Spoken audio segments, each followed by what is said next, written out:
김제 죽산면 구 일본인 농장을 가다. 김제 죽산 일본인 농장. 김제 평야를 바라본다.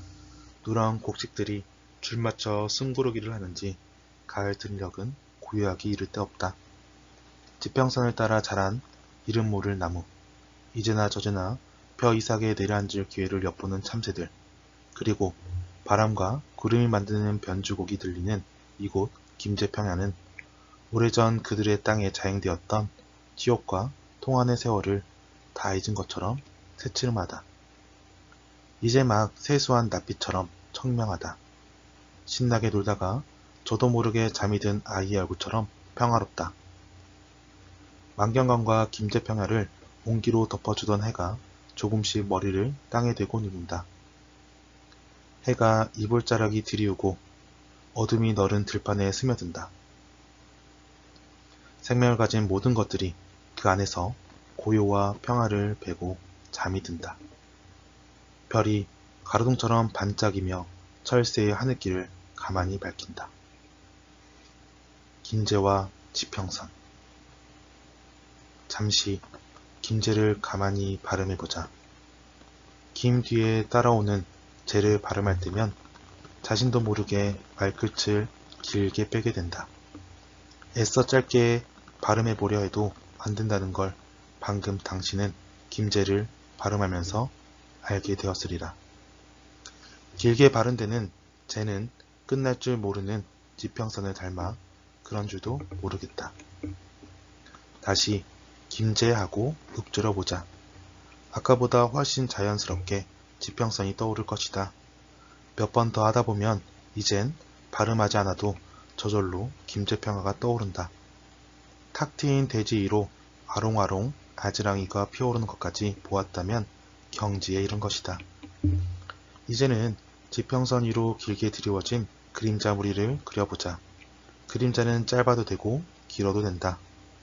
무엇이 되었든 대지 위에 드리운 그림자는 모두 구부정한 자세로 두 발을 질질 끌어야 한다. 가끔 새어나오는 신음은 통곡에 가깝다. 지평선 위에 드리워진 그림자의 주인은 누구이며 그들의 발길은 어디로 향하는 것일까? 이제부터 그 실체를 밝혀보기 위해 김제 죽산리 구 일본인 농장 사무소로 가려 한다. 마음의 준비를 단단히 하시길. 닫혀버린 역사의 현장. 일본인 농장 사무소가 있는 김제 죽산면은 소방서를 비롯해 농협, 복지센터 등 행정기관이 밀집해 있다. 관공서가 많아 번화할 것으로 생각했는데 기대가 무색하게 거리는 한산했다. 건물은 낡고 상가도 오래전부터 피었는지 간판도 없이 스산한 기운이 감돌았다. 가을 햇살만이 빈 거리를 평상 삼아 낮잠을 자고 있었다. 죽산면 행정타운에서 서쪽으로 난 도로를 짚어가다 보면 일본인 농장 사무소를 알리는 팻말이 나온다. 차를 세우고 낡은 건물 샛길로 들어가니 대문이 사라진 사무소 입구가 보였다. 하얀 기둥을 통과해 안으로 발을 들이니 제법 넓다란 공간이 나왔다. 공간을 크게 두 편으로 나누면 왼편에는 일체형의 옛 가옥이, 오른편에는 빨간 띠를 두른 지붕에 베이지색 외관을 한 위로 2층 높이의 건물이 있다. 지붕에는 빨간 머리이니 금방이라도 머리를 내밀고 손을 흔들 것 같은 작은 창이 나란했다. 무척이나 세련된 건축 양식이었는데 알고 보니 서양 건축을 본떠 만들었다고 한다.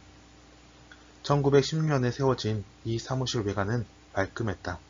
일본이 패망하고 농장 주인이 본국으로 돌아가고 나서도 미 군정 때는 병원으로, 그 뒤에는 농촌 지소로 사용된 까닭이었다. 사람이 쑥 빠져나간 바람 빠진 동네에 수탈의 상장인 건물만이 시대를 모르고 호령한 듯한 모습에 마음이 편치 않았다. 건물 입구는 자물쇠가 채워진 상태였다.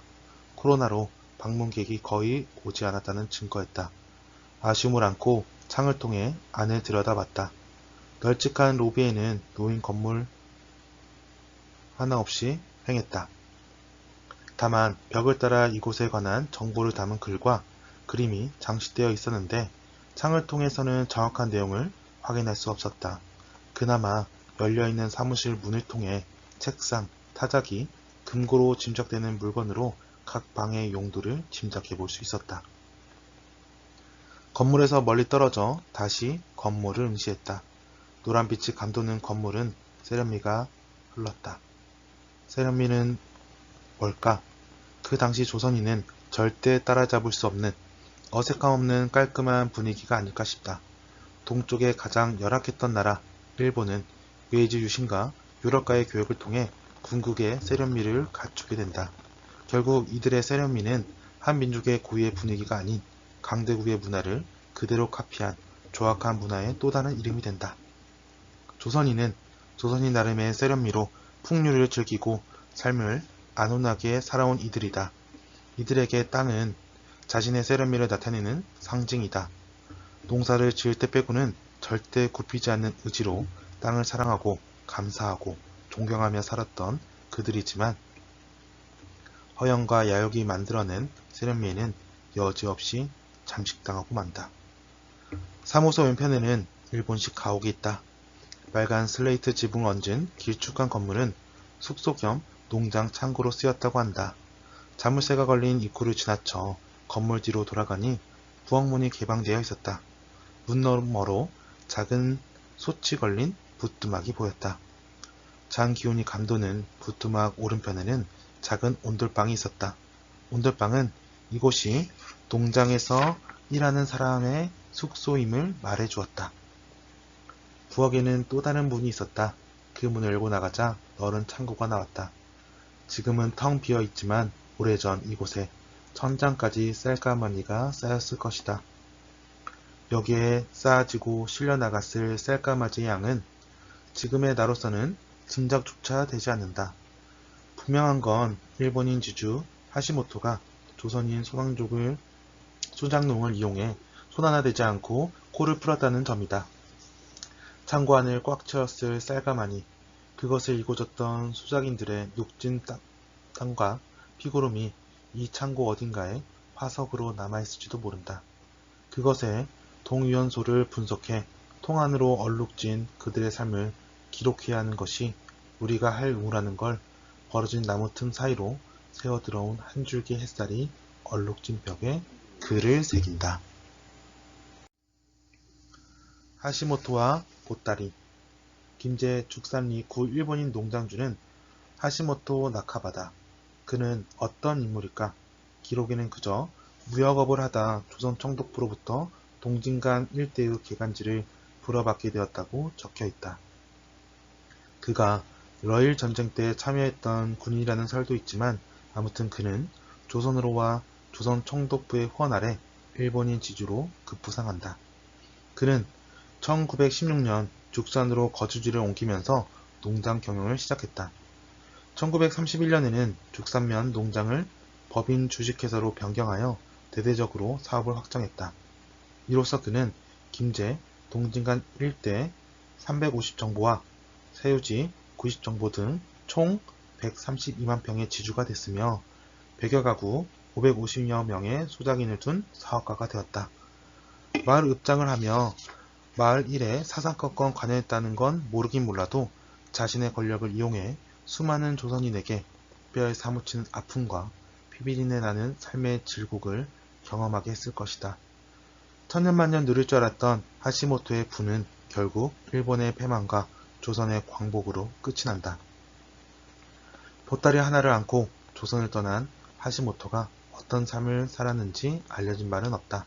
다만 그가 저지른 죄값을 고스란히 받고 떠났기를 바랄 뿐이다. 메타세카이어 길을 따라 번지는 횃불. 죽산면 구 일본인 사무소를 나와 김제농협에서 죽산 행정복지센터로 향하면 메타세카이어 길이 나온다. 시원하게 뻗은 메타세카이어가 도로 양쪽으로 쭉 늘어선 길은 마치 가지런한 치아 같다. 조정래의 아리랑에도 나온다는 하시모토는 이 메타세카이어 길을 적도마를 타고 달렸다고 전해진다. 군산항으로 이어진 이 길을 따라 하시모토는 김제평화 일대에서 수확한 쌀을 일본으로 보냈다. 그걸 이고 지고 나른 자들이 550여 명의 수상족이었다고 하니 그들에게 이 길은 통곡과 치욕의 길이었으리라. 그런 과거를 모른 채 아름다운 길과 풍경만을 노래한다면 역사는 지나간 사람들의 이야기로 치부될 것이다. 메타세카이어가 끝나는 길 끝에서 문득 뒤를 돌아보았다. 눈물과 고통으로 점점이 찍힌 그들의 길을 횃불처럼 밝히던 나무의 노래가 어디선가 들린 듯하다. 그렇게 한참을 서서 지평선을 바라보자니 하늘에 붉은 노을이 번진다. 횃불처럼.